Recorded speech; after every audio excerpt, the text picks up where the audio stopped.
Cindy Baucom, Knee Deep in Bluegrass, presented by Low Vintage Instrument Company, and I am here with Ricky Skaggs. Hello to you. How are you doing, gal?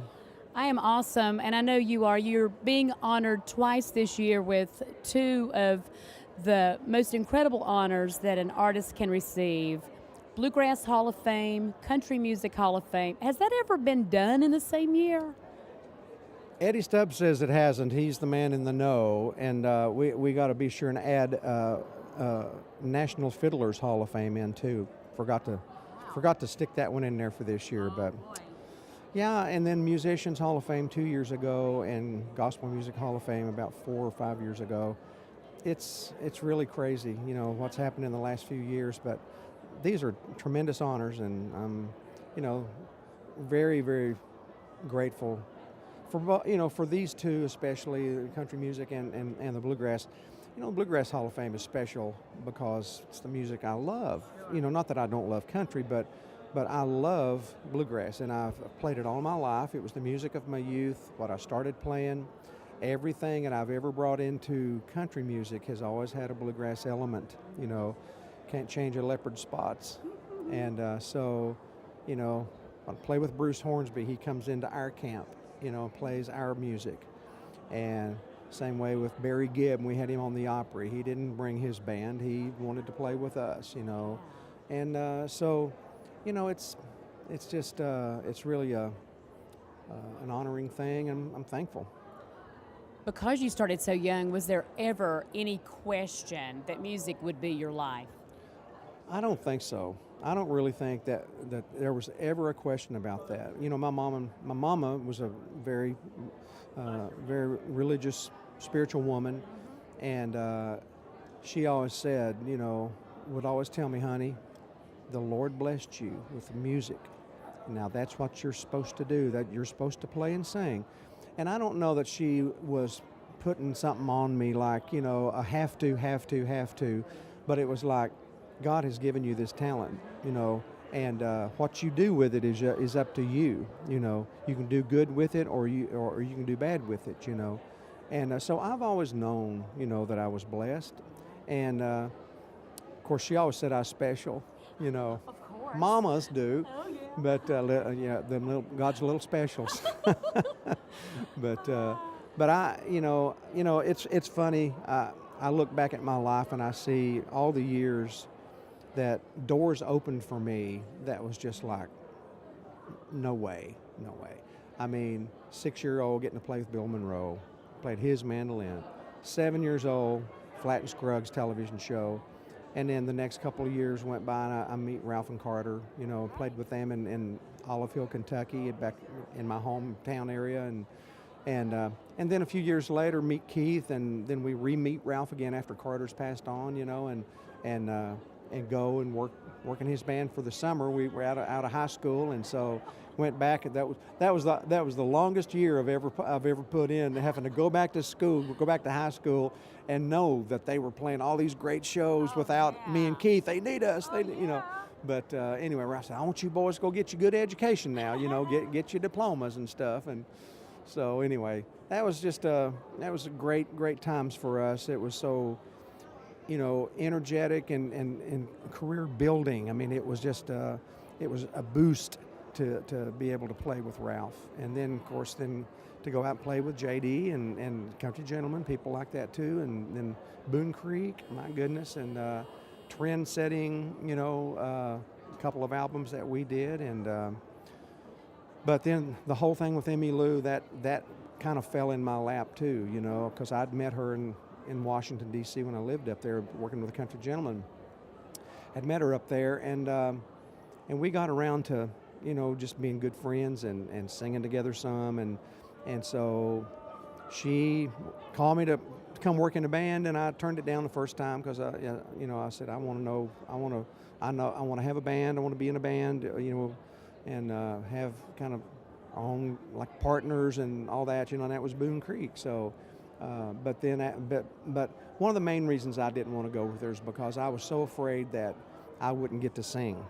Because when I was in the Country Gentlemen, I didn't get to sing that much. I played fiddle, played a little bit of mandolin, played some acoustic guitar, but but they had the singing all covered, and I just said to myself, I don't ever want to be in another band that I can't sing, because singing is a big part of me as a performer, but just my life. I mean, it's an instrument that I want to use, and so anyway, but those were good years, and then coming to Nashville and getting a country music career going, those were monumental years. Well, that meant so much to country music, because that was a time where people were so hungry for the sound you were bringing, all the acoustic instruments in there. And how proud it must have made Bill Monroe that you took Uncle Pen to the top of the Billboard charts. He saw me at the Opry one night. He said, "Oh, Ricky, boy," he said, "I got a powerful check in the mail today," and he said, "It paid all my taxes," and he said, "You can record all my songs if you want to." Oh, he was so happy about Uncle Pen. He really was, So, but yeah, that was a big deal. I mean, to take a bluegrass record #1. And very rare that ever happened. But here again, it was kind of the treatment, and we never apologized for bluegrass, the bluegrass instrumentation. We had the banjo, had the fiddle, and all of that in the music. Highway 40 Blues, we had banjo, fiddle, guitar, mandolin. And we never made an apology when we came to Nashville. These are the instruments. These are the things that I want to blend with electric guitar and pedal steel guitar and piano. I want those things predominant in the mix. I don't want to hear the mandolin way back here, and doing nothing. I want it out front where it's supposed to be. And so that's the approach I took when I came, with the music and with country music. And it paid off. It really did. I mean, people loved it. And then in a time where videos were such a way of promoting the music, the Country Boy video is still one of my favorites to watch. And again, you called on Mr. Monroe because of your respect to get him more in the limelight to share that with you at that time.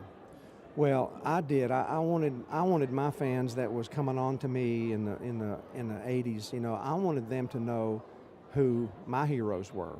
I wanted them to know about Bill Monroe, Ralph and Carter, the Stanley Brothers, and Flatt and Scruggs. I wanted them to know these are the guys that laid the building blocks for bluegrass and laid my building blocks, And so I was always trying to get Mr. Monroe on those shows and get him dancing, get him doing something, The CMA would have him come out, we'd play something, and he'd just come out and do a little dance for about a minute and then, get tired and go off, And the crowd go wild. Loved it.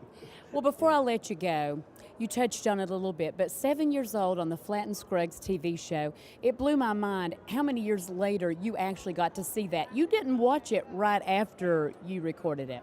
No, Cindy, I tell you what, talk about hillbilly and shy and backwards. 7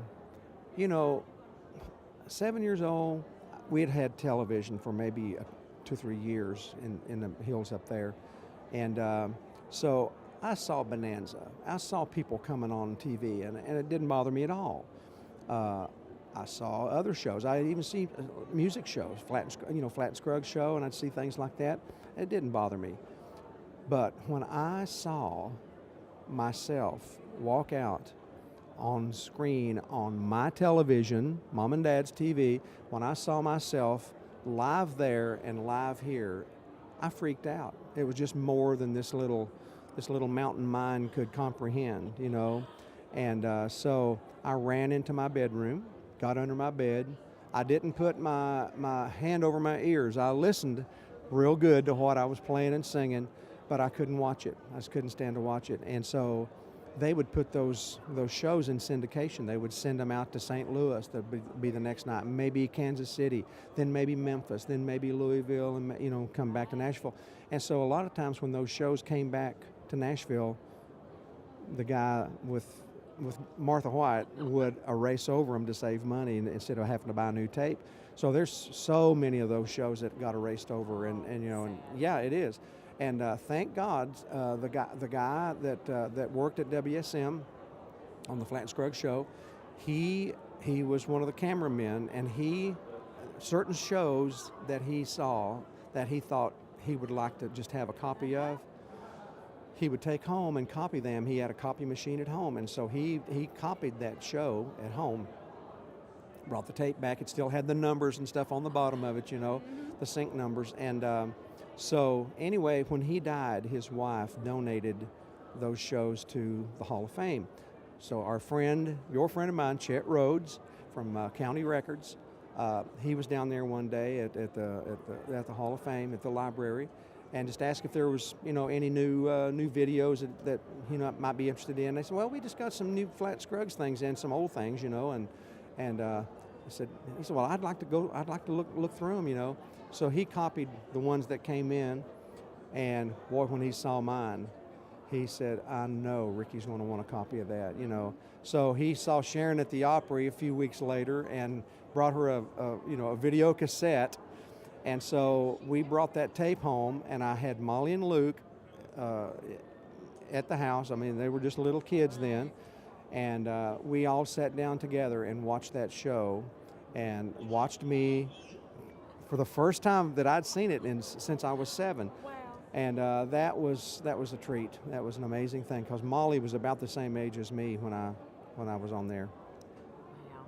Yeah. Well, folks, he's not hiding under the bed anymore. He's been all over the world spreading great music and bringing fans to the music. And Ricky, we thank you for that. And again, we just congratulate you on going into the Hall of Fame. Thank you, Cindy. I love you, girl. And I love that husband of yours, that Terry Baucom.